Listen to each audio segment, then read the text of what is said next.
Merci beaucoup. Merci, cher Président. Merci de m'avoir invité. Merci de participer à ce dialogue. Je sais qu'il y aura une trentaine de minutes pour celui-ci et il m'est particulièrement important.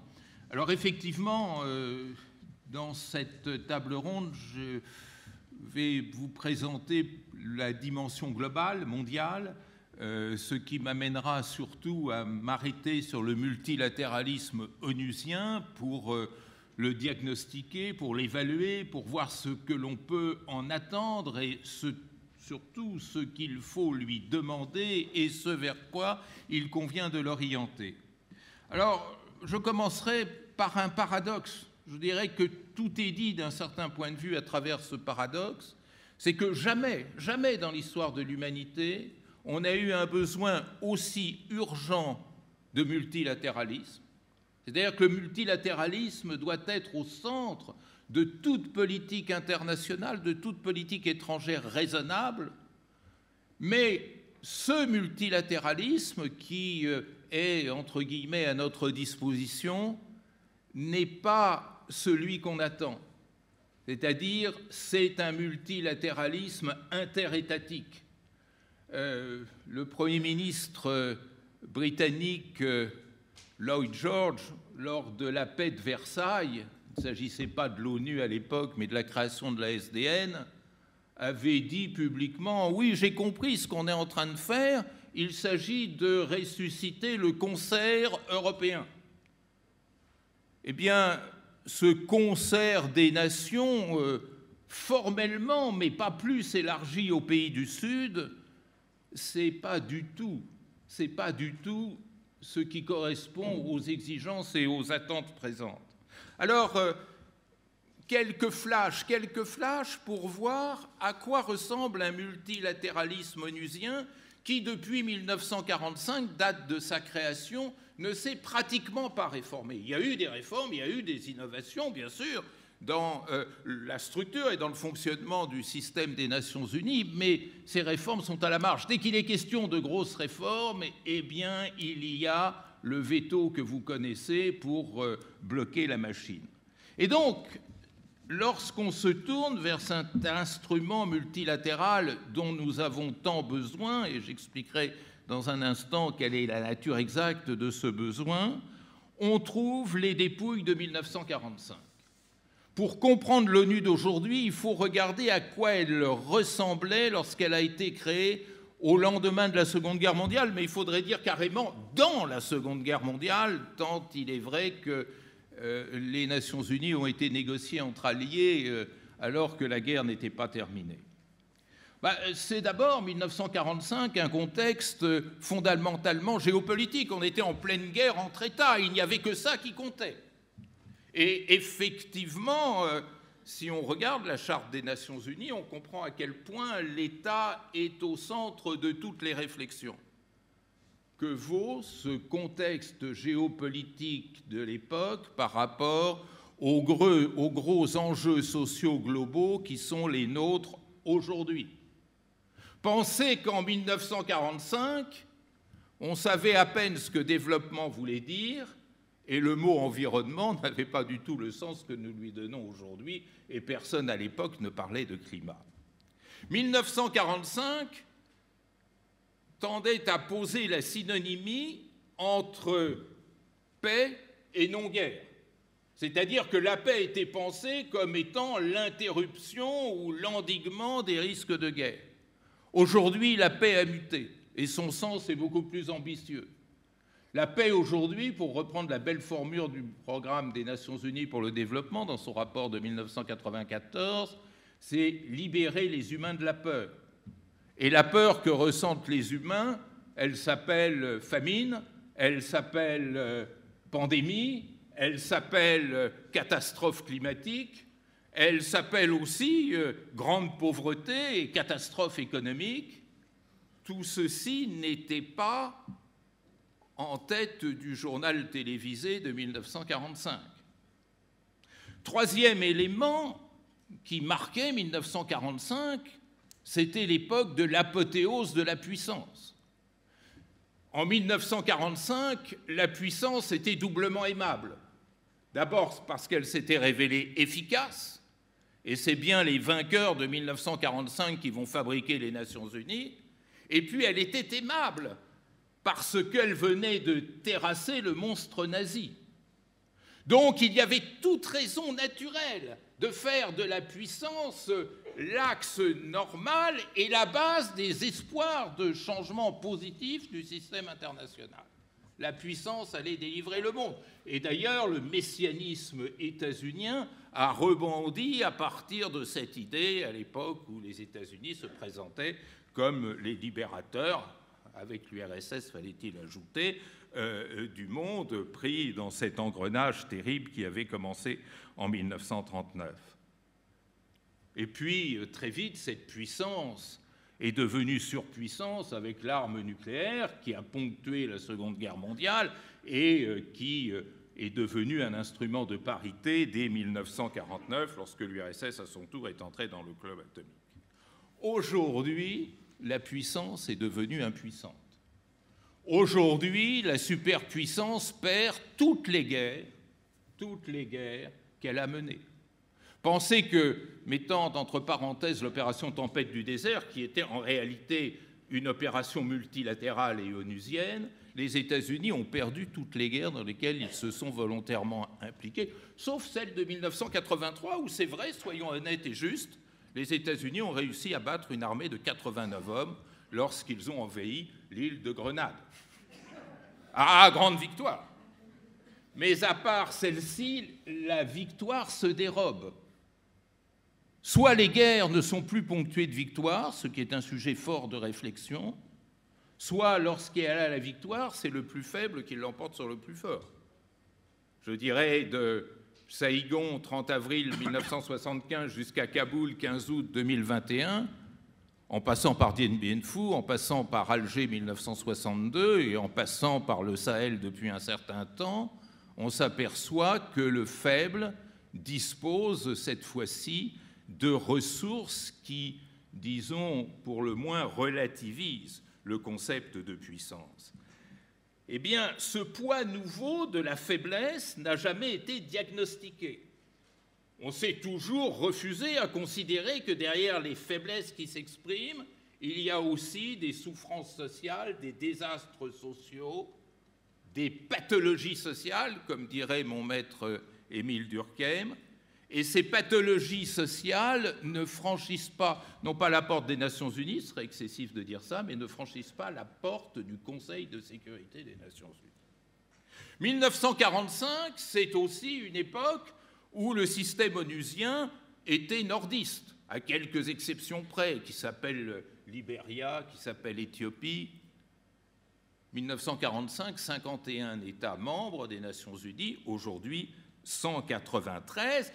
Et ceci, et le contraste ici est d'autant plus redoutable que depuis, le champ de bataille du monde est descendu du nord au sud, a déserté l'Europe où il s'était fixé depuis des siècles pour se plaquer sur l'Afrique et sur le Moyen-Orient. 1945, c'était aussi l'apothéose de la territorialité, du principe de territorialité qui devait tout réguler. Aujourd'hui, on s'aperçoit que les grands défis climatiques, sanitaires et même économiques sont des défis transterritoriaux, si ce mot peut être employé, en tous les cas qui transcendent les logiques de territorialité. Alors du coup, comme tout reste régi par le principe de territorialité et un droit territorial, on est un petit peu perdu. Et on ne voit pas se profiler à l'horizon ce monde nouveau qui est de moins en moins international, mais la mondialisation aidant, de plus en plus intersocial. De plus en plus, le social court plus vite que le politique. De plus en plus, le social est proactif, là où le politique est difficilement, péniblement réactif. Le social est plus inventif. Regardez l'année 2019, avant le Covid, regardez ces mouvements sociaux qui avaient explosé partout, de l'Amérique latine jusqu'au Moyen-Orient, de l'Afrique jusqu'à l'Asie du Sud-Est, et vous verrez à quel point l'agenda international se construisait autour de ces dynamiques de société, de cette tectonique des sociétés face auxquelles les États se disaient peut-être qu'il y a quelque chose à faire pour contenir ces mouvements que nous ne comprenons pas. Alors, derrière cela, il y a quelque chose qui doit être notre cause, qui est une mutation, il n'y a pas que les virus qui mutent, une mutation profonde de l'idée de sécurité.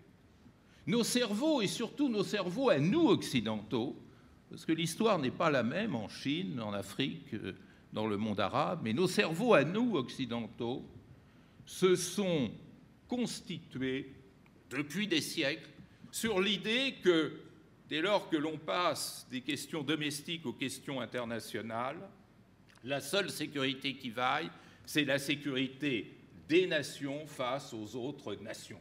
C'est la fameuse défense nationale. C'est la sécurité Maginot.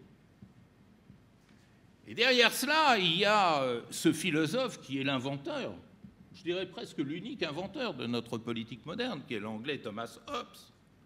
Thomas Hobbes qui écrit le Léviathan en 1651 en expliquant que pour protéger les individus des risques qu'ils encourent, il y avait besoin d'un souverain efficace et que ce souverain était efficace s'il était réellement souverain. Et s'il était réellement souverain, ça veut dire que personne n'avait de prise sur lui. Donc, face aux autres souverains, il se comportait, figurez-vous, en souverain. Ce qui introduisait quelque chose de terrible dans notre histoire politique européenne, à savoir que la guerre devenait nécessaire, voire cyniquement fonctionnelle, seul moyen de régler les différends entre États.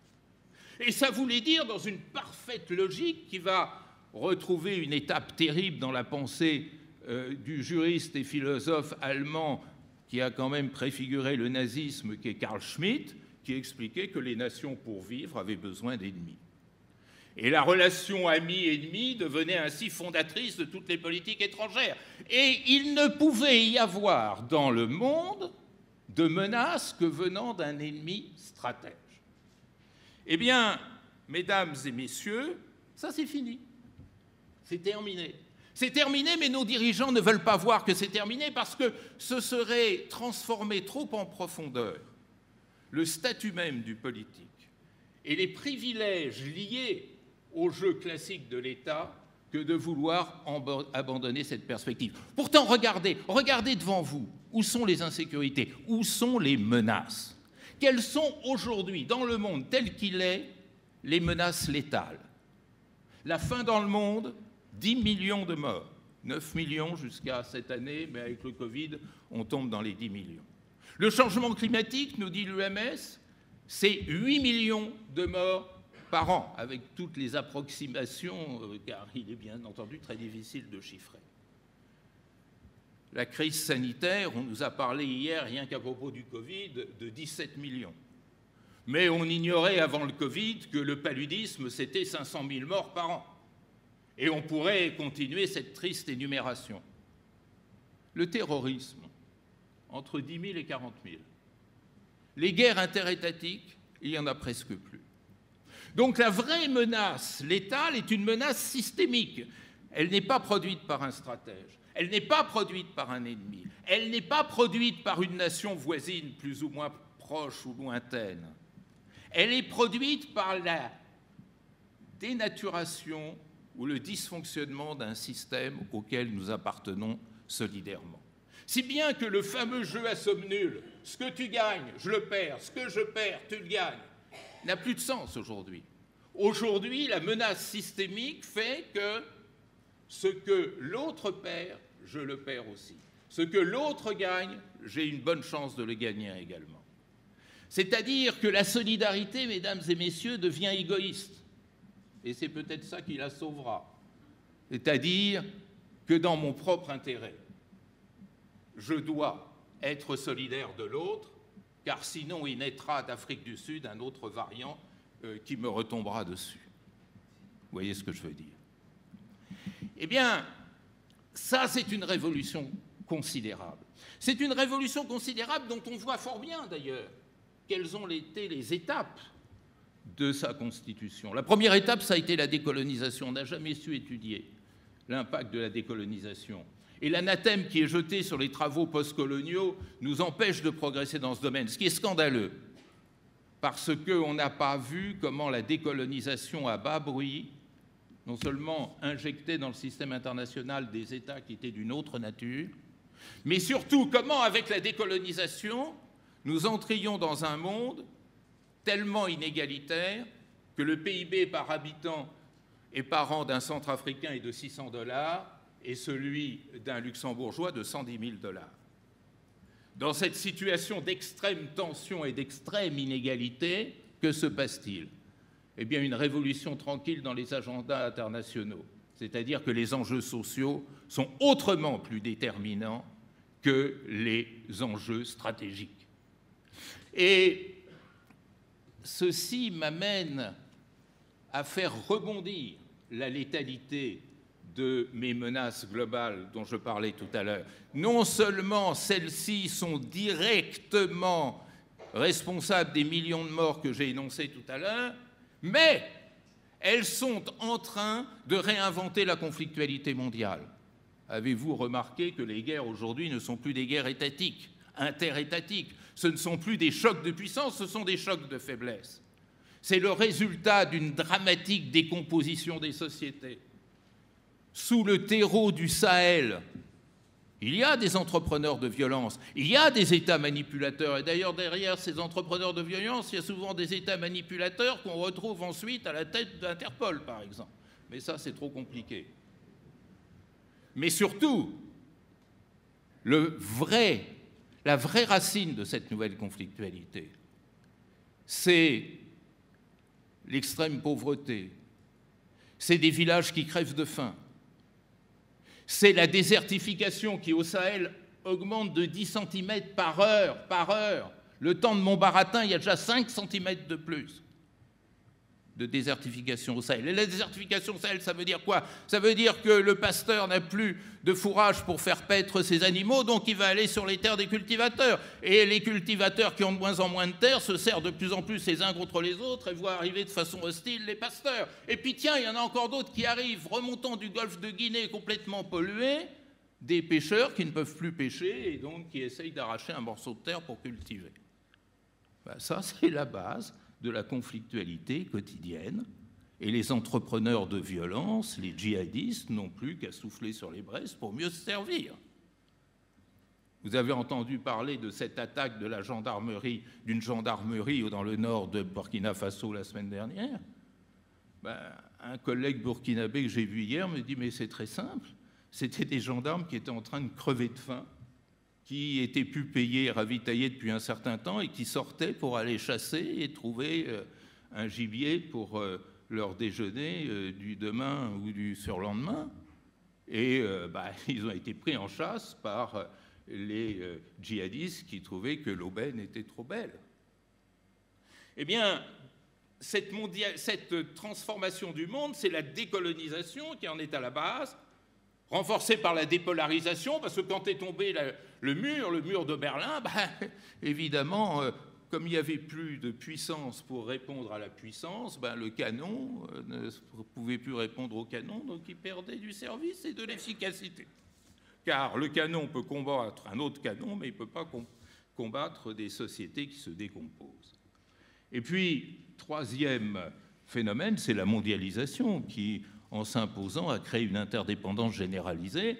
Alors, coup de fil rapide à M. de la Palisse, je lui ai demandé interdépendance. C'est le contraire de souveraineté, n'est-ce pas? Il m'a dit, oh là là, oui, comme vous avez raison, c'est une vraie lapalissade. Eh bien oui, nous en sommes dans ce monde post-souverain, au moment où vous avez tout un tas de gens qui sautent sur leurs chaises comme des cabris en criant souveraineté, souveraineté, souveraineté, alors que face aux menaces fondamentales, ce n'est pas dans la souveraineté qu'on trouvera la solution, mais c'est au contraire dans la solidarité. Et ça, on ne sait pas faire. Alors, je termine là-dessus, puisqu'il me reste 7 minutes, Monsieur le Président, pour dire, alors, qu'est-ce qu'on fait? Premièrement, afin de vous rassurer, on ne peut pas faire grand-chose. mais on le fera quand même. On ne peut pas faire grand-chose, pourquoi? Parce que, face à ces enjeux nouveaux, l'ONU s'est crispée, braquée en son centre, c'est-à-dire dans ce temple réactionnaire que constitue le Conseil de sécurité. Le Conseil de sécurité qui définit la sécurité comme on la définissait en 1945 et qui refuse stratégiquement de s'ouvrir aux enjeux globaux. Alors on a essayé. On a essayé, par exemple, de mettre les enjeux sanitaires sur la table du Conseil de sécurité. Dès qu'est apparu le sida, il a fallu près de 20 ans pour que le Conseil de sécurité s'en saisisse, puis s'en est saisi en juillet 2000, la résolution 1308, qui notait que le sida, c'est embêtant parce que ça mettait en péril les casques bleus. Bon. Après, il y a eu Ebola, quelques timides résolutions, je passe, je n'ai pas le temps. Et puis est arrivée la question climatique. Alors le Conseil de sécurité dit non, non, non, pas pour nous ça. Alors il y a eu toute cette histoire que vous connaissez, la conférence de Stockholm, la conférence de Rio, la conférence de Kyoto et les fameuses COP. Lorsque, à l'initiative de la diplomatie allemande, on a accepté un débat public sur le climat en Conseil de sécurité, alors là, attachez-vous bien parce que vous allez rire. Le délégué russe, M. Vladimir Nebenzia, il ne fait pas rire en principe, a eu le culot de dire « Nous sommes très exactement en 2019, il n'y a pas si longtemps. » Il a eu le culot de dire « Parler de climat dans cette enceinte est contre-productif. » Il y a 8 millions de morts. Nous sommes Conseil de sécurité, c'est contre-productif que l'on se saisisse de la question. Et sur l'alimentaire, à peine mieux. Il a fallu, alors qu'on a près de 10 millions de morts chaque année, qu'en mai 2018, à l'occasion d'une session du Conseil de sécurité, une résolution soit adoptée, la 2417, qui interdit l'usage de la famine comme arme de guerre. C'est-à-dire crevez si vous voulez, mais surtout n'en faites pas une arme de guerre. Le bilan est calamiteux. Le Conseil de sécurité s'accroche désespérément à une définition étroite et martiale de la sécurité pour ne pas avoir examiné la sécurité globale. Et ce phénomène s'est confirmé de manière dramatique en mars 2020, présidence du Conseil de sécurité par la Chine, qui s'est alliée aux États-Unis de Trump, c'est amusant, hein, alliance Xi Jinping-Trump, pour refuser une résolution robuste sur la question du Covid-19. Finalement, on s'est contenté d'une résolution expliquant, ben oui, c'est embêtant. Voilà. Et on n'a pas pu aller plus loin. L'Assemblée générale, elle est allée plus loin. L'Assemblée générale, et ça me permet de vous dire, mesdames et messieurs, à 3 minutes de la fin, ça me permet de vous dire que lorsqu'on regarde l'ONU, il faut la regarder comme le cholestérol. Il y a la bonne ONU et il y a la mauvaise ONU. La mauvaise ONU, je vous l'ai déjà présentée. Il faut donc se battre derrière la bonne ONU. Et la bonne ONU, c'est celle qui, dès les années 80, a pressenti cette mutation dans la nature même de la sécurité, sachant, disant, proclamant que le problème n'est pas le problème des conflits interétatiques, mais le problème de ces menaces systémiques qui pèsent sur l'humanité. Elle l'a fait à travers des commissions qui ont été très nombreuses dans les années 80. Vous avez entendu parler de la commission Palme, de la commission Brandt, de la commission Brundtland, et j'en passe. Il y en a eu de très très nombreuses qui ont posé. C'est-à-dire on est arrivé grâce à ces commissions à un stade de la conscientisation. C'est-à-dire découvrir que, ben voilà, c'est les vraies menaces qui se portent sur notre monde. Avec des propositions, d'ailleurs, et notamment des propositions dans la commission Brandt et dans la commission Palme, de démilitarisation, de transfert des dépenses militaires vers des dépenses de sécurité globale. Et puis, il y a eu deux grands, auxquels il faut rendre hommage. Boutros Boutros-Ghali, qui publie en 1992 un petit opuscule extrêmement intéressant et suggestif qui s'appelle Agenda pour la paix, dans lequel il dit attention, les nouvelles guerres, elles sont engendrées par l'injustice sociale beaucoup plus que par le choc de puissance. Bon, ça n'a pas plu à Madame Madeleine Albright, qui a dit celui-là, on ne le renouvelle pas. Allez, crac. Est arrivé Kofi Annan, qui est l'autre grand. Et Kofi Annan a eu cette intuition très forte qui doit nous guider. Il a dit, mais finalement, si on construit un système multilatéral indéfiniment sur les États, on ne progressera pas. Il faut le construire sur les sociétés. Et c'est ce qu'il a appelé le multilatéralisme social.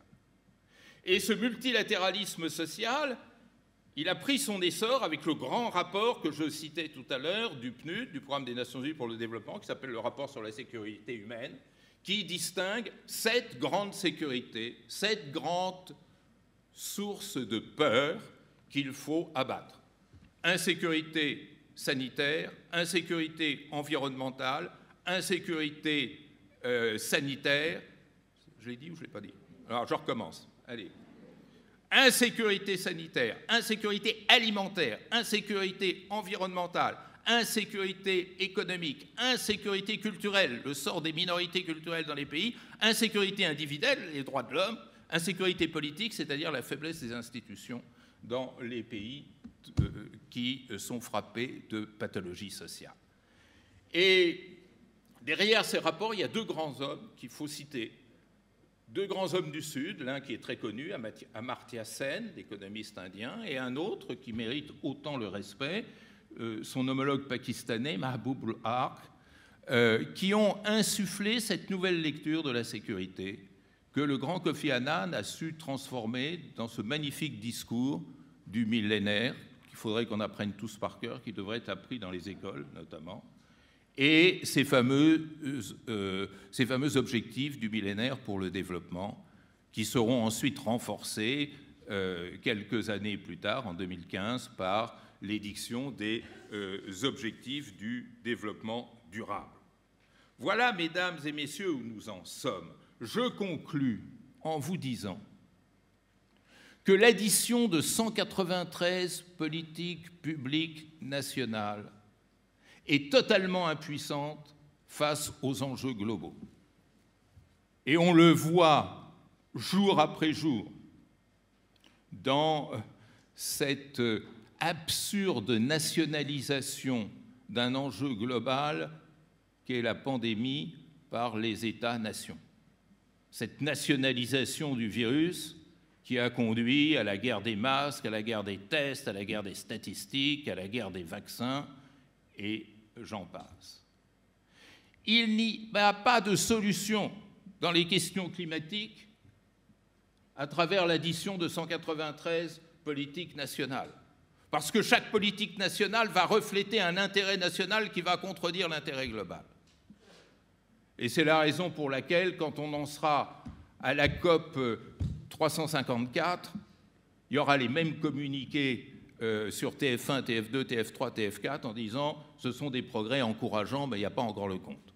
Et à ce moment-là, on aura augmenté de 25 degrés. Ce n'est pas possible. Donc, le global, ça c'est une révélation que je vous fais, ne se traite que globalement.